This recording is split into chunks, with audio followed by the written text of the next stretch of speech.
Muthupandi sir, Vijay சந்தித்து வரக்கூடிய இந்த நெருக்கடிகள் எல்லாம் இதெல்லாம் பாஜக தான் காரணம் அப்படின்ட்டு இந்த ஜனநாயகன் படத்துக்கு சென்சார் சான்றிதழ் கொடுக்க கோரி நீதிமன்றத்தை அணுகுவதற்கு முன்பு வர திமுக தான் திட்டிட்டு இருந்தாங்க தாவகக்காரங்க. கரெக்டாக நான் சோசியல் மீடியா மொத்தமாக அவர்களுடைய விர்ச்சுவல் வாரியர்ஸ் திமுக தான் திட்டிட்டு இருந்தாங்க, அவங்க தான் சதி பண்ணிட்டாங்க அப்படின்ட்டு.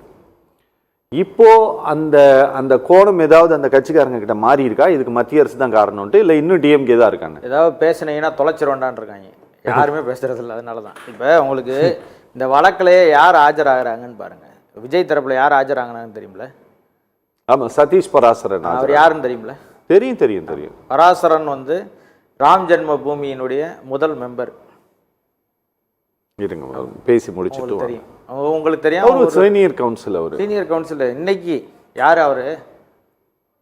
பராசரன் இன்னைக்கு யாரு?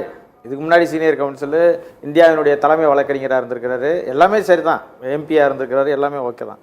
ஆனால் இன்னைக்கு அவங்க யாராக இருக்கார்? Ram Janma Bhoomi ட்ரஸ்டோடைய first member. ஆமாம், ராம் ஜென்ம பூமி எதுக்கு? ராமர் கோயில் கட்டுவதற்கான அறக்கட்டளை, அதுதான் இந்த வேலையெல்லாம் செஞ்சிச்சு உங்களுக்கு.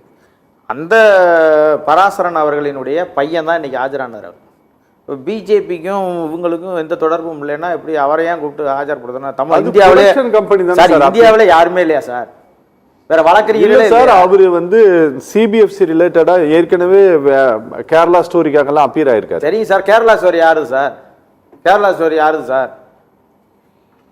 அது சன்ஷைன் பிக்சர்ஸ் கம்பெனி எடுத்தது. அப்ப பாருங்க, நீங்க எல்லாமே பாருங்க, விஜயே இதை வந்து திட்டமிட்டு செய்யறாரோன்ற ஒரு இது வருது. என்னன்னா டிலே பண்ணா ஒரு ஹைப் கிடைக்கும்னு நினைச்சு செய்யறாரோன்னு ஒரு இது இருக்கு. ஏன்னு சொன்னா உங்களுக்கு தெரியும், சென்சார் போர்டில் போய் நீங்க அதிகபட்சமான நீங்க நீக்கினதெல்லாம் நீக்கி கொடுத்துருந்தீங்கன்னா என்ன வந்துட போகுது? எந்த படத்துக்கு தான் கட்டு இல்லாமல் இருக்குது? பராசக்தி கட்டு இல்லையா? 25 கட்டு. எத்தனை படம் வந்திருக்குது உங்களுக்கு? 80 கட்டு உள்ளது இருக்குது, 500 கட்டு உள்ளதெல்லாம் எடுத்து படத்தெல்லாம் எடுத்துருங்க. எவ்வளோ பீப் சவுண்டு போட்டு படம்லாம் வெளியிட்டிருக்கிறாங்க. விஜய் இதுக்கு முன்னாடி இப்படி எந்த படத்துக்குமே அவர் செஞ்சதே இல்லையா? இந்த படம் வந்து கடைசி படம். இது ஒரு பொலிட்டிக்கல் அஜெண்டாவாக நம்ம பயன்படுத்திக்கலாம். பிஜேபி எப்படி ஒன்று செய்தால் நம்ம பேசாமல் இருந்து ஒரு ஹைப்பை கூட்டலாம், விஜய் படம் வர்றது இன்னும் கொஞ்சம் ஹைப்பை கூட்டிக்கலான்னு அவங்க நினச்சது. அது வந்து பாஜக தனக்கு சாதகமாக அது பயன்படுத்தணும்னு நினைக்குது. இவர் இவங்களுக்கு சாதகமாக பயன்படுத்தணும்னு நினைக்கிறப்ப பாஜக அதுக்கு சாதகமாக பயன்படுத்தணும்னு நினைக்குமா? நினைக்காதா? நினைக்க தான் செய்யும்.